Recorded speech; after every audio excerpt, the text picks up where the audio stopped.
ಬೇಗ ಬನ್ನಿ, ಬೇಗ ಬನ್ನಿ, ಎಲ್ಲ ಸಿದ್ಧ ಮಾಡಿ. ಪ್ರಭು ಇನ್ನೇನ್ ಬಂದೇ ಬಿಡ್ತಾರೆ. ಈಗ ಪಗಡೆ ಆಟ ಪ್ರಾರಂಭ ಆಗುತ್ತೆ. ಅತ್ತೆ ಮತ್ತು ಅಳಿಯನ ಮಧ್ಯೆ.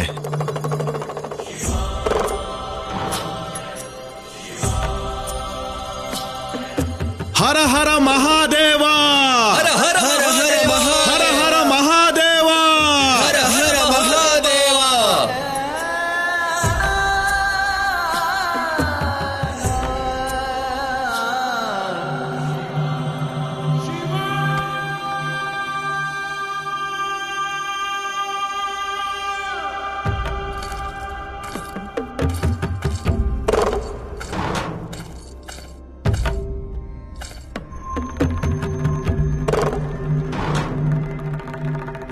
ನಾನು ನನ್ನ ಅಳಿಯನ ಹತ್ರ ಒಂದು ವಿನಂತಿ ಮಾಡೋಕ್ ಬಂದೆ.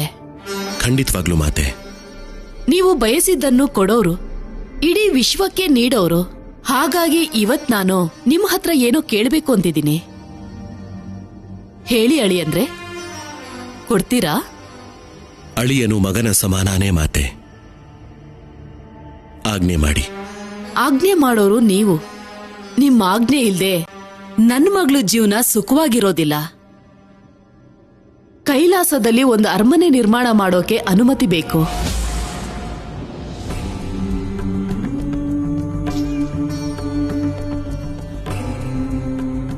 ಕೇವಲ ಒಂದು ಅರಮನೆ. ಅಲ್ಲಿ ನನ್ನ ಮಗಳು ಮತ್ತೆ ಅವಳ ಪರಿವಾರ ಸುಖವಾಗಿರ್ಬೇಕು.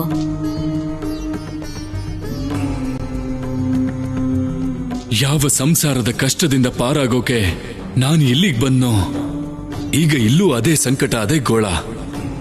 ಈಗ ನಾನು ಏನಾದ್ರೂ ಮಾಡ್ಲೇಬೇಕು. ಹೇಳಿ ಅಳಿಯಂದ್ರೆ, ನಾನು ನಿಮ್ಮ ಉತ್ತರಕ್ಕೆ ಕಾಯ್ತಾ ಇದ್ದೀನಿ.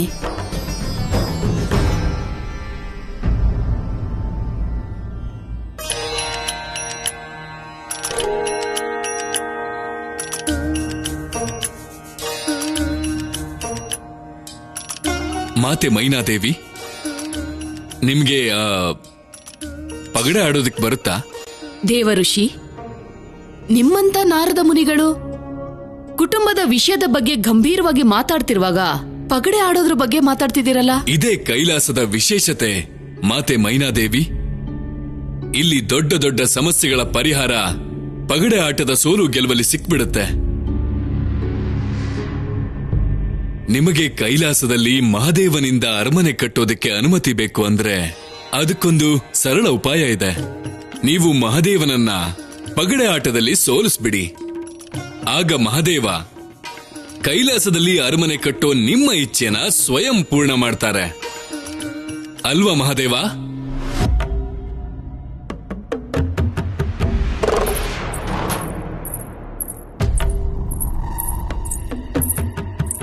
ಅಳಿಯಂದ್ರ ಇಚ್ಛೆ ಇದೇ ಆಗಿದ್ರೆ ನಾನು ಆಟ ಆಡೋಕೆ ಸಿದ್ಧವಾಗಿದ್ದೀನಿ.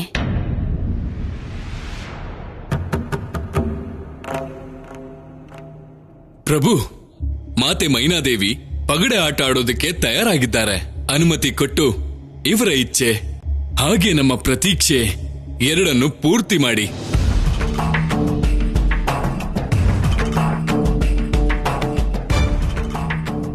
ಅನುಮತಿ ಕೊಡಿ ಅಳಿಯಂದ್ರೆ. ಇಲ್ದಿದ್ರೆ ನಿಮ್ ಮೌನಾನ ಇಲ್ಲಿರೋರೆಲ್ಲ ನಿಮ್ಗೆ ಸೋಲಿನ ಭಯ ಅಂತ ತಿಳ್ಕೊತಾರೆ. ಭಯ ನಿರ್ಬಲರನ್ನ ಕಾಡುತ್ತೆ ಮಾತೆ ಮೈನಾದೇವಿ. ಈಗಲಾದ್ರೂ ಅನುಮತಿ ಕೊಡಿ ಪ್ರಭು. ಹಾ ಪ್ರಭು, ಅನುಮತಿಯನ್ನು ಕೊಡಿ.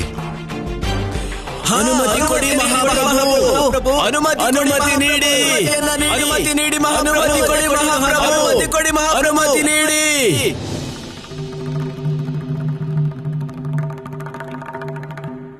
ನಾಳೆ ಬೆಳಗ್ಗೆ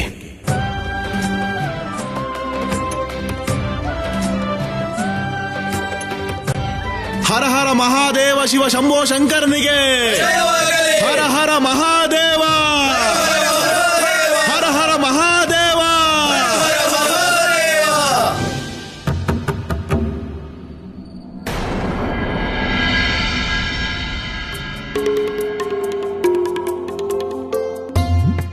ನೀವು ಪಗಡೆ ಆಡೋದಕ್ಕೆ ಅನುಮತಿ ಕೊಟ್ರಾ? ಕೊಡದೇ ಇದ್ರೆ ಅಮ್ಮನ ಆಸೆಗೆ ಅವಮಾನ ಮಾಡಿದಾಗತ್ತೆ. ಹಾಗಾದ್ರೆ ಅಮ್ಮನ ಆಸೆನ ಈಡೇರಿಸ್ಬೇಕು ಅನ್ನೋದಕ್ಕೆ ಕೈಲಾಸದಲ್ಲಿ ಅರಮನೆಯನ್ನ ಕಟ್ಟೋ ನಿರ್ಧಾರನೂ ಮಾಡಿದೀರಾ?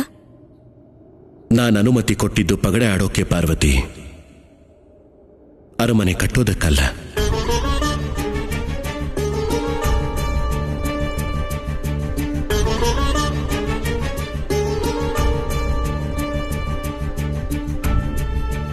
ಸರಿ, ಕೈಲಾಸದಲ್ಲಿ ಅರಮನೆಯ ನಿರ್ಮಾಣ ಆಗತ್ತೋ ಅಥವಾ ಬಿಡತ್ತೋ, ನೀವು ಅನುಮತಿನ ಕೇವಲ ಪಗಡೆ ಆಡೋದಕ್ಕೆ ಮಾತ್ರ ಕೊಟ್ಟಿರ್ಬೋದು. ಆದ್ರೆ ನಾನಂತೂ ನಮ್ಮಮ್ಮನ ಪರವಾಗೇ ಇರ್ತೀನಿ. ಪಗಡೆಯಲ್ಲಿ ನೀವು ಅವ್ರನ್ನ ಸೋಲ್ಸೋದಕ್ಕೆ ನಾನಂತೂ ಬಿಡಲ್ಲ, ಇದಂತೂ ನಿಶ್ಚಿತ.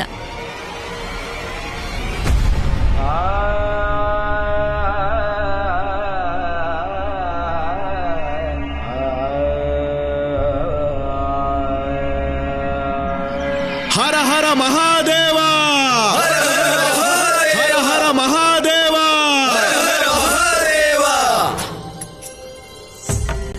ತಗೊಳ್ಳಿ ಪ್ರಭು, ಆಟವನ್ನ ಶುರು ಮಾಡಿ.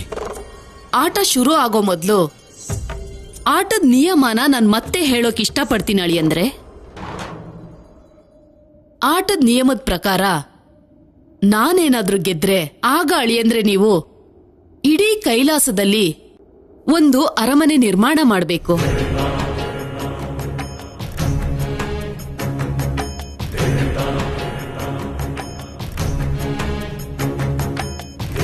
ಮತ್ತೆ ನೀವೆಲ್ಲ ಈ ನಿಯಮಕ್ಕೆ ಸಾಕ್ಷಿಯಾಗಿದ್ದೀರಾ. ಮಾತು ಒಂದು ಸಣ್ಣ ಅರಮನೆ ಕಟ್ಟೋದಾಗಿತ್ತು ಮಾತೆ ಮೈನಾದೇವಿ.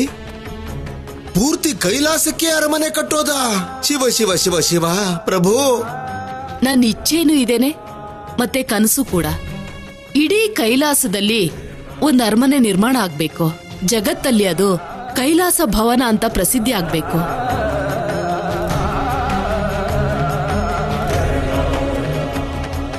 ಅಮ್ಮ, ಕೈಲಾಸ ನನಗ್ ಮಾತ್ರ ಸೇರಿದ್ದಲ್ಲ, ಅಸಂಖ್ಯ ಜೀವ ಜಂತು, ಪಶು ಪಕ್ಷಿ, ಸಾಧು ಸಂತರು ತಪೋಭೂಮಿ ಕೂಡ ಹೌದು.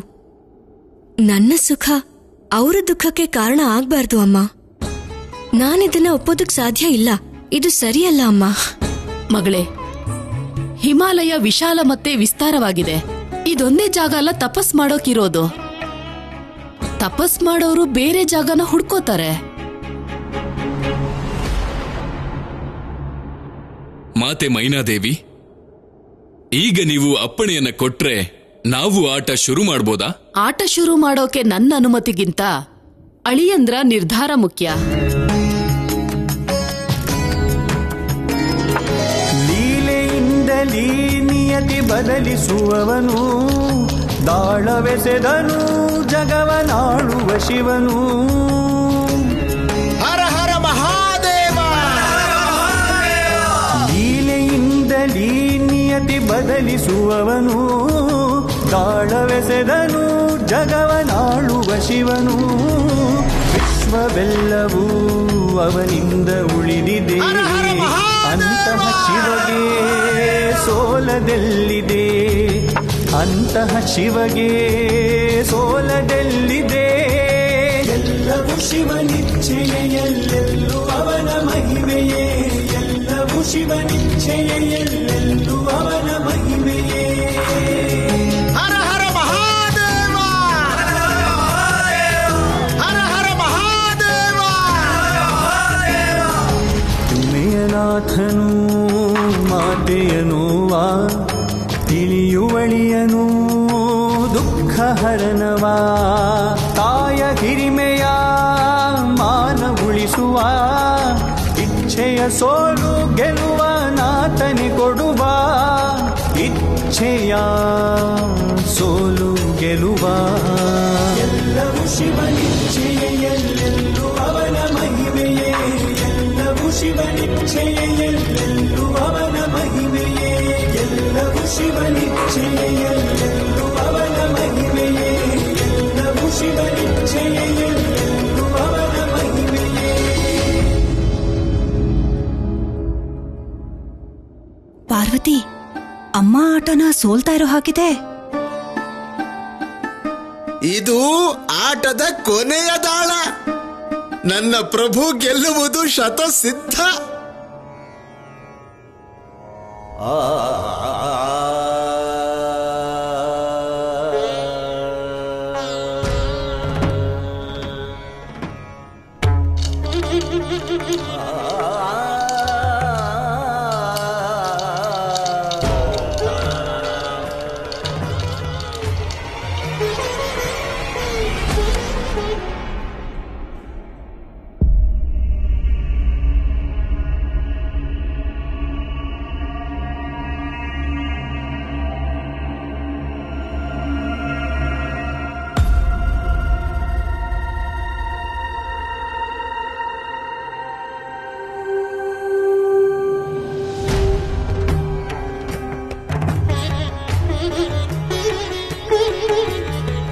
ನಾನು ಹೇಳಿದ್ನಲ್ಲ ನಿಮ್ಗೆ,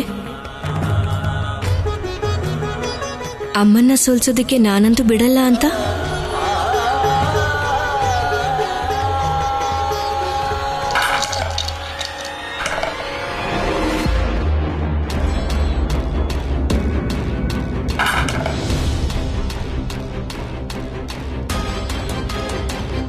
ಅಲ್ಲಿಗೆ ನನ್ನ ಪ್ರಭು ಗೆದ್ದರು.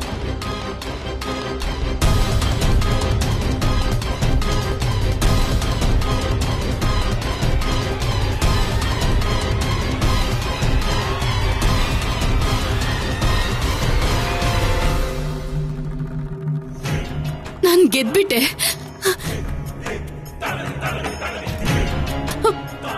ಮಗಳೇ ನೋಡು, ನಾನ್ ಗೆದ್ಬಿಟ್ಟೆ. ನಾನ್ ಗೆದ್ಬಿಟ್ಟೆ.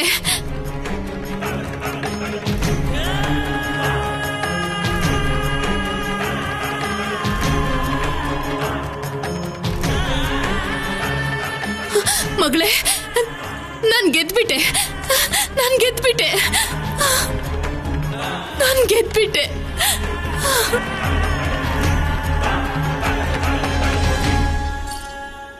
ನೋಡ್ದ್ಯಾ, ನನ್ನ ಒಂದು ಗೆಲುವು ಕೈಲಾಸದ ಬದಲಾವಣೆ. ಈಗ ಕೈಲಾಸ ಬದಲಾಗುತ್ತೆ. ನಾನು ಕೈಲಾಸನ ಬದಲಾಯಿಸಿದೆ. ಈಗ ನಿನಗೆ ಅರಮನೆ ನಿರ್ಮಾಣ ಆಗುತ್ತೆ ಮಗಳೇ. ಕೈಲಾಸದಲ್ಲಿ ಅರಮನೆ ನಿರ್ಮಾಣ ಖಂಡಿತ ಆಗುತ್ತೆ. ಕೈಲಾಸದಲ್ಲಿ ಅರಮನೆ ಖಂಡಿತ ಆಗುತ್ತೆ.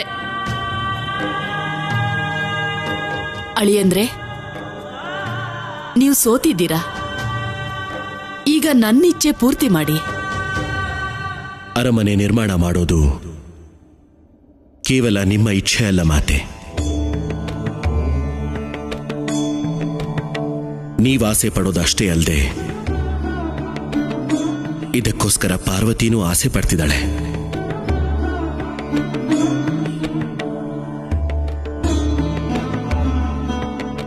ಅದಕ್ಕೋಸ್ಕರ ಕೈಲಾಸದಲ್ಲಿ ಅರಮನೆಯ ನಿರ್ಮಾಣ ಅವಶ್ಯವಾಗಿ ಆಗತ್ತೆ.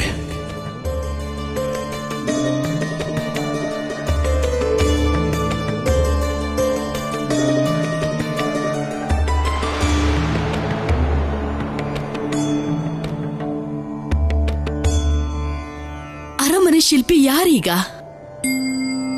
ಈ ಅರಮನೆಯ ಶಿಲ್ಪಿ ಯಾರು ಅಂದ್ರೆ ನನ್ನ ಭಕ್ತ. ಕಲೆ ಕೌಶಲ್ಯಗಳಲ್ಲಿ ನಿಪುಣನಾದ ರಾವಣ.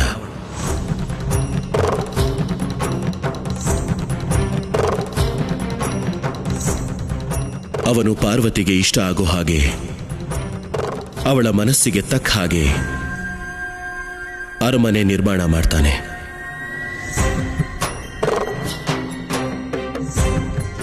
ನಂದಿ, ಪ್ರಭು,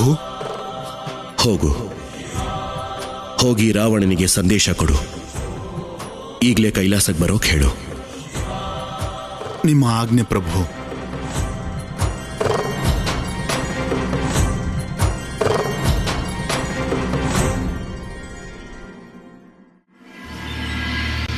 ದೇವರಾಜ ಇಂದ್ರ ಹಾಗೂ ಸಭೆಯಲ್ಲಿ ಉಪಸ್ಥಿತರಾಗಿರುವಂತಹ ಎಲ್ಲಾ ಸದಸ್ಯರೇ, ಯಾವ ಘಟನೆಗೋಸ್ಕರ ನಾನು ಅವಸರವಾಗಿ ಸಭೆ ಕರೆದಿದ್ದೀನೋ ಅದು ಅತ್ಯಂತ ಗಂಭೀರವಾದ ಘಟನೆ. ನನ್ನ ಆರೋಪ ಏನು ಅಂದ್ರೆ, ನನ್ನ ಪುತ್ರ ಜಯಂತನ ಅತಿ ಸಾಧಾರಣ ತಪ್ಪಿಗೆ ದೇವಿ ಅನಸೂಯ ಏನು ದಂಡನೆ ಕೊಟ್ಟಿದ್ದಾರೋ ಅದು ಯಾವುದೇ ರೀತಿಯಲ್ಲಿ ನೋಡಿದ್ರೂ ಖಂಡನೀಯ. ಯಾವುದೇ ಗುರುಕುಲಕ್ಕಾದ್ರೂ ಅವಮಾನ ಕೂಡ.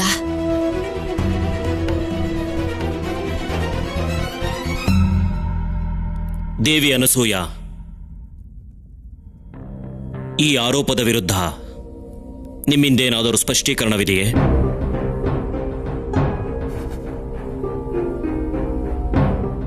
ಇಲ್ಲ ದೇವರಾಜ ಇಂದ್ರ. ದೇವಿ ಇಂದ್ರಾಣಿ ಜಯಂತನ ಶಿಕ್ಷೆಯನ್ನ ಕೇವಲ ಒಬ್ಬ ತಾಯಿಯಾಗಿ ನೋಡ್ತಾ ಇದ್ದಾರೆ.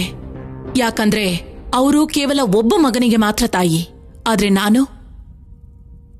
ನಾನು ಇಲ್ಲಿರೋ ಎಲ್ಲ ಮಕ್ಕಳಿಗೂ ತಾಯಿ. ಈ ಶಿಕ್ಷೆಯನ್ನ ನನ್ನ ದೃಷ್ಟಿಯಿಂದ ನೋಡ್ಬೇಕು.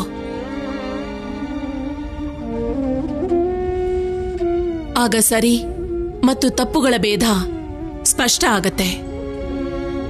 ನನ್ನ ವಿಚಾರದಲ್ಲಿರೋ ಸತ್ಯನ ನೀವ್ ಅರ್ಥ ಮಾಡ್ಕೋಬೇಕು ದೇವಿ ಅನಸೂಯ. ನಿಮ್ಮ ಮಾತೃತ್ವದಲ್ಲಿ ಇರೋ ತಪ್ಪನ್ನ ನೀವು ಅರ್ಥ ಮಾಡ್ಕೊಳ್ಳೋ ಬಗ್ಗೆ ಮಾತಾಡ್ತಾ ಇದ್ದೀನಿ ನಾನು. ಸರಿ ಮತ್ತು ತಪ್ಪುಗಳ ಮಧ್ಯೆ ಇರೋ ವ್ಯತ್ಯಾಸಗಳ ಬಗ್ಗೆ ಹೇಳ್ತಾ ಇದ್ದೀನಿ ನಾನು ಕೇವಲ ಒಬ್ಬ ಮಗನ ತಾಯಿ ಆದ್ರೂ ಕೂಡ ಪರಿಪೂರ್ಣವಾಗಿದ್ದೀನಿ. ಆದ್ರೆ ನೀವು ಪರಿಪೂರ್ಣತೆ ಇಲ್ಲದೆ ಇರೋರು ದೇವಿ ಅನಸೂಯ. ಯಾಕೆ ಅಂದ್ರೆ ನಿಮ್ಗೆ ಸಂತಾನನೇ ಇಲ್ಲ. ಈ ಎಲ್ಲ ಸಮಸ್ಯೆಗಳು ಗುರುಕುಲದ ವ್ಯವಸ್ಥೆ ಮಾಡೋರ್ದು. ಅವ್ರಿಗೆ ಯೋಗ್ಯತೆ ಇರೋ ಬೇರೆ ಆಚಾರ್ಯನೇ ಸಿಕ್ಕಿಲ್ವಾ? ಅದು ಕುಲಪತಿ ಪದವಿಗೆ. ಯೋಚನೆ ಮಾಡದೆ ಗುರುಕುಲದ ವಿದ್ಯಾರ್ಥಿಗಳ ಭವಿಷ್ಯನ ಒಬ್ಬ ಬಂಜೆ ಕೈಗೆ ಒಪ್ಸಿದಿರಲ್ಲ.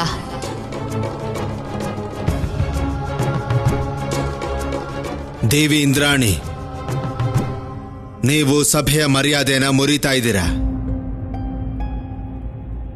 ಕ್ಷಮಿಸಿ ಋಷಿವರ್ಯ, ಒಬ್ಬ ತಾಯಿಯ ಭಾವನೆಗಳನ್ನ ಮರ್ಯಾದೆ ಹೆಸರಲ್ಲಿ ಕಟ್ಟಾಕೋಕ್ಕಾಗಲ್ಲ.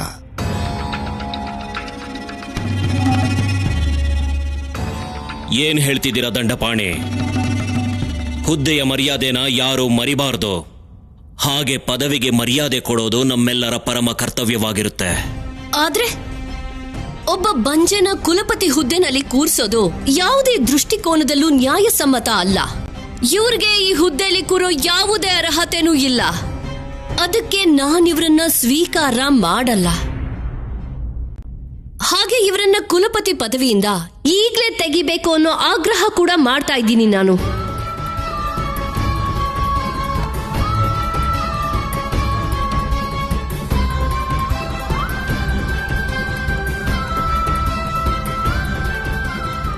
ನನ್ನ ಅಭಿಪ್ರಾಯನೂ ಇದೇ ದೇವರಾಜ. ಮಕ್ಕಳ ಭವಿಷ್ಯ ಮತ್ತೆ ಗುರುಕುಲದ ಮರ್ಯಾದೆ ದೃಷ್ಟಿಯಿಂದ ದೇವಿ ಅನಸೂಯ ಈ ಹುದ್ದೆಲಿರೋದು ಸರಿಯಲ್ಲ ಅನ್ಸುತ್ತೆ ದೇವರಾಜ.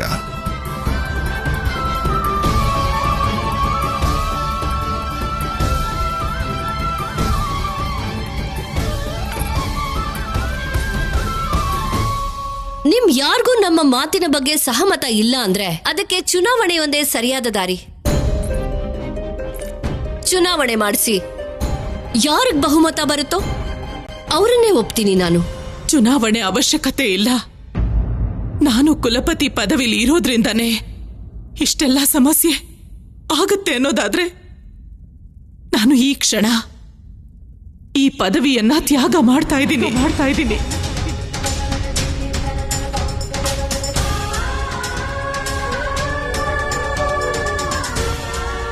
ನಾನು ಘೋಷಣೆ ಮಾಡ್ತಿದ್ದೀನಿ, ಮಾತೃತ್ವದ ಪೂರ್ಣತ್ವ ಪಡೆಯೋ ತನಕ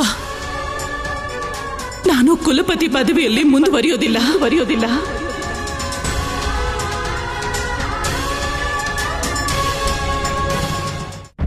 ಒಂದು ನಿಮಿಷ ದೇವಿ ಅನಸೂಯ, ನಂದೊಂದು ಮನವಿ ಇದೆ. ನಿಮ್ಮ ನಿರ್ಣಯದ ಬಗ್ಗೆ ನೀವೊಂದ್ಸಲ ಯೋಚನೆ ಮಾಡಿ.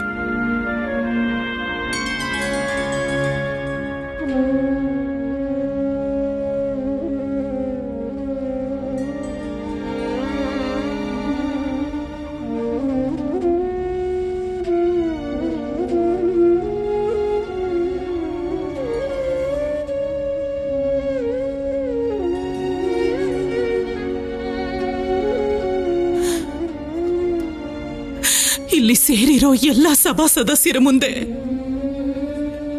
ನಾನು ನಾನು ಘೋಷಣೆ ಮಾಡ್ತಾ ಇದ್ದೀನಿ, ನಾನು ನಿರ್ಬಲೆ ಅಲ್ಲ, ನನ್ನ ಅಸಹಾಯಕಳು ಅಲ್ಲ. ನಾನು ಮಹಾಸತಿ ಅನಸೂಯ. ನನ್ನಲ್ಲಿ ಶಕ್ತಿ ಇದೆ. ನಾನು ಬಯಸಿದ್ರೆ ನನ್ನ ಸತಿತ್ವದ ಬಲದಲ್ಲೇ ಸೂರ್ಯನ್ನು ನಿಲ್ಲಿಸ್ತೀನಿ. ಭೂಮಿ, ಉಳಿದ ಗ್ರಹ ನಕ್ಷತ್ರಗಳ ದಿಕ್ಕನ್ನೇ ಬದಲಾಯಿಸ್ತೀನಿ, ಅಥವಾ ದೊಡ್ಡ ಬಿರುಗಾಳಿನೇ ನಿಯಂತ್ರಿಸ್ತೀನಿ. ಈಗ ನನ್ನ ನಿಯಂತ್ರಣದಲ್ಲಿ ಇಲ್ಲದೆ ಇರೋದು ಅಂದ್ರೆ ಅದು ನನ್ನ ಗರ್ಭಧಾರಣೆ ಆಗೋದು. ಇದೊಂದು ಸಮಸ್ಯೆಯಿಂದ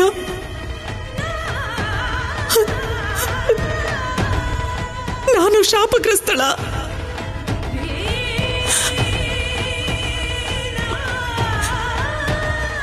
ಅಪಶಕುನ ಅನ್ಸುತ್ತಾ?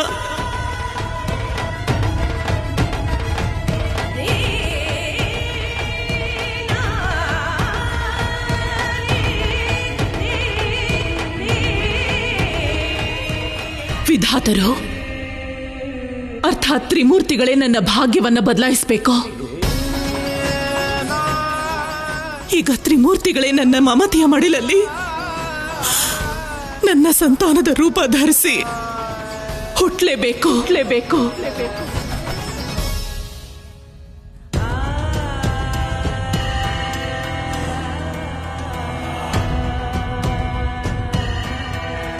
ನಾನು ಮಹಾಸತಿ ಅನಸೂಯ.